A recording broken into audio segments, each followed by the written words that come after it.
بسم اللہ الرحمن الرحیم۔ سٹوری ہاؤس میں آپ سب کو ویلکم ہے۔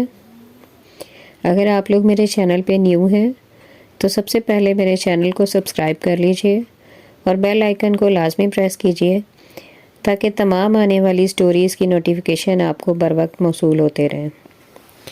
ہماری آج کی کہانی شیخ چلی اور کوہرام جادوگر کے سلسلے کی چوتھی قسط ہے۔ شروع کرتے ہیں اپنی آج کی کہانی۔ کوہرام جادوگر بولا، تم آج سے خود کو میرے غلام سمجھو۔ مجھے کیا کرنا ہوگا میرے آقا؟ شیخ چلی نے پوچھا۔ تم میرے ساتھ میرے محل چلو، وہاں بتا دوں گا، کوہرام جادوگر نے کہا۔ بہت بہتر میرے آقا، لیکن انسانی سروں کا کیا راز ہے؟ شیخ چلی نے سرسری انداز میں پوچھا۔ یہ تمام شہزادے ایک شہزادی سے شادی کرنے کا ارادہ رکھتے تھے، اس لیے میں نے انہیں سزا دی ہے، کوہرام جادوگر نے بتایا۔ تو کیا یہ اب کبھی زندہ نہ ہو سکیں گے؟ شیخ چلی نے حیرت سے پوچھا۔ جب تک میں ان پر سے جادو نہ ہٹاؤں یہ یوں ہی رہیں گے، یا پھر میرے مرنے کے بعد خود بخود زندہ ہو جائیں گے، کوہرام جادوگر نے جواب دیا۔ لیکن تمہیں ان سے کیا؟ چلو میری چھڑی پکڑ لو۔ اس نے چھڑی کا دوسرا سرا شیخ چلی کو پکڑایا اور ایک منتر پڑھ کر پھونکا۔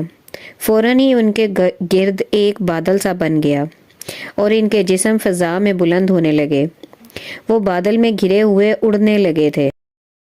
شیخ چلی نے خوف کے مارے آنکھیں بند کر لی کہ کہیں گر گیا تو اس کی ہڈیوں کا سرما بن جائے گا۔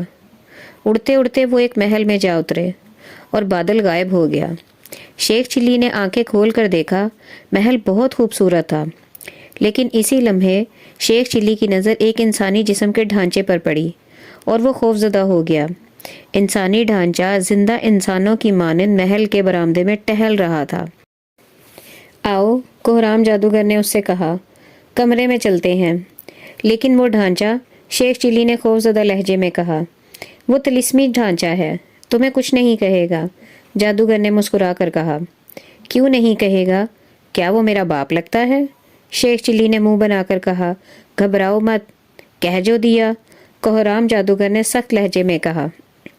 میرے حکم کے تابع ہے، آؤ۔ شیخ چلی اس کے پیچھے چل دیا۔ برآمدے سے گزر کر وہ ایک کمرے میں داخل ہوئے۔ کمرے میں کوئی نہ تھا۔ ایک میز پر زندہ انسانی کھوپڑی پڑی تھی جس کی آنکھوں سے روشنی نکل رہی تھی۔ جادوگر کرسی پر جا بیٹھا۔ دیکھو شیخ چلی، اس محل میں 7 کمرے ایسے ہیں جن کے دروازے بند ہیں۔ تم کبھی کسی کا دروازہ کھولنے کی جرات مت کرنا، ورنہ پچھتاؤ گے۔ دوسرا یہ کہ میری غیر حاضری میں تم محل سے باہر جانے کی کوشش نہ کرنا۔ بہت بہتر میرے آقا، شیخ چلی نے غلاموں کی طرح ادب سے جواب دیا۔ آپ فکر نہ کریں، میں خیال رکھوں گا۔ پھر کوہرام جادوگر نے اسے بیٹھنے کا اشارہ کیا اور وہ ایک خالی کرسی پر بیٹھ گیا۔ شیخ چلی یہ سوچ کر کوہرام جادوگر کے ساتھ آ گیا تھا کہ وہ جادوگر کو ہلاک کرے گا تاکہ شہزادہ عادل نے اس کے طلسم سے آزاد ہو کر دوبارہ زندہ ہو جائے۔ اب اسے موقع کی تلاش تھی۔ جادوگر نے تالی بجائی۔ جواب میں طلسمی ڈھانچہ حاضر ہوا اور بولا، کیا حکم ہے میرے آقا؟ ڈھانچے نے نہایتی ادب سے پوچھا۔ یہ شیخ چلی کو محل کی سیر تو کراؤ اور وہ 7 کمرے دکھا دو جن میں داخل ہونا منع ہے، کوہرام جادوگر نے ڈھانچے کو حکم دیا۔ آؤ شیخ چلی، طلسمی ڈھانچے نے شیخ چلی سے کہا۔ شیخ چلی ڈھانچے سے خوف زدہ تھا۔ اس نے کہا، آج تو میری ٹانگوں میں درد ہے، کل سیر کروں گا۔ اچھا، جاؤ برابر کے کمرے میں آرام کر لو۔ کھانا کھانے کی خواہش ہو تو دیوار پر ہاتھ مار دینا، جادوگر نے کہا۔ اور اگر دیوار گر گئی تو؟ شیخ چلی نے پوچھا۔ بے وقوف، یہ طلسمی محل ہے، میرے حکم کے بغیر یہاں کوئی پتا بھی نہیں ہل سکتا، کوہرام جادوگر نے مسکرا کر کہا۔ میں تو ہل سکتا ہوں نا چچا حرام، شیخ چلی نے اٹھتے ہوئے کہا۔ میرا نام حرام نہیں، کوہرام ہے، آئندہ خیال رکھنا، کوہرام جادوگر نے غصے سے کہا۔ بہت بہتر چچا، شیخ چلی نے ڈر کر کہا، اور تم میرے غلام ہو اس لیے مجھے چچا نہیں آقا کہا کرو، اس نے شیخ چلی کو گھورتے ہوئے کہا۔ اب جاؤ۔ اور شیخ چلی کمرے سے نکل آیا۔ وہ 7 والے کمرے میں داخل ہوا تو وہاں پلنگ بچھا ہوا تھا۔ وہ پلنگ پر لیٹ کر سوچنے لگا، چند منٹوں بعد اسے کھانا کھانے کا خیال آیا۔ اس نے اٹھ کر دیوار پر ہاتھ مارا۔ فوراً ہی دیوار سے ایک دسترخوان نمودار ہوا اور ہوا میں تیرتا ہوا پلنگ پر آ ٹکا۔ اس دسترخوان میں بے حد عمدہ کھانا رکھا ہوا تھا۔ شیخ چلی نے حیران ہوتے ہوئے کھانا کھایا اور کھانا تازہ اور لذیذ تھا۔ کھانے کے بعد وہ ہاتھ صاف کرنے لگا تو دسترخوان غائب ہو گیا۔ شیخ چلی نے پلنگ پر لیٹ کر شہزادہ عادل کے بارے میں سوچا۔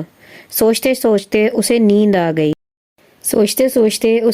گئی اور وہ بے خبر ہو کر سو گیا۔ دوسری صبح اس کی آنکھ کھلی تو قریب ہی طلسمی ڈھانچہ کھڑا تھا۔ اسے دیکھ کر خوف کے مارے شیخ چلی کی چیخ نکل گئی اور وہ پلنگ کے ایک کونے میں جا بیٹھا۔ اسے خوفزدہ دیکھ کر طلسمی ڈھانچے کے منہ سے کہہ نکل گیا۔ شیخ چلی اور بھی دہشت زدہ ہو گیا۔ بھائی ڈھانچے، وہ خوف سے ہکلایا، کیا چاہتے ہو؟ میں نے تمہارا کیا بگاڑا ہے؟ میرا نام سافر ڈھانچہ ہے، شیخ چلی ڈھانچے نے ہنستے ہوئے کہا۔ نام بتانے آئے تھے تو باہر کھڑے ہو کر بتا دیتے، شیخ چلی نے منہ بنا کر کہا۔ میں تو تمہیں آقا کے حکم پر جگانے آیا تھا، تم خام خواہ ڈر گئے، سافر ڈھانچے نے کہا۔ ڈر کون رہا ہے؟ شیخ چلی نے اس بار سینہ تان کر کہا۔ میں کسی سے نہیں ڈرتا۔ کیوں؟ کیا تم انسان نہیں ہو؟ سافر نے حیرت سے پوچھا۔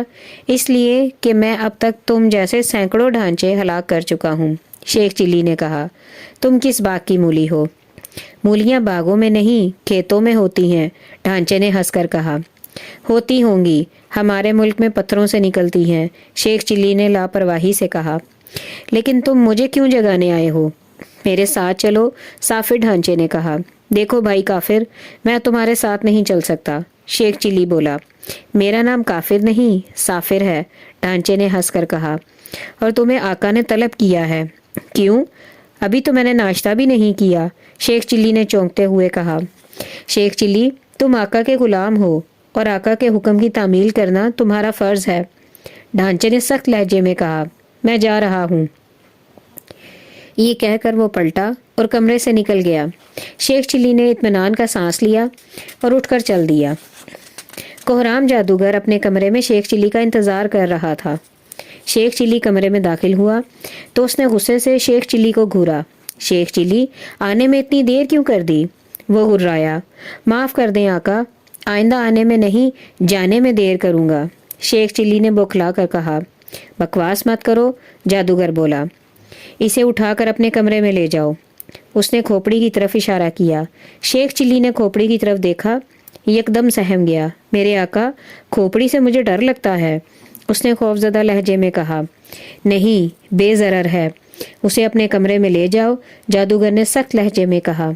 میرے آقا، میں نے تو ابھی ناشتہ بھی نہیں کیا، بھوک کے مارے میرے ہاتھوں میں اتنی طاقت ہی نہیں کہ کھوپڑی کو اٹھا سکوں، وہ بولا۔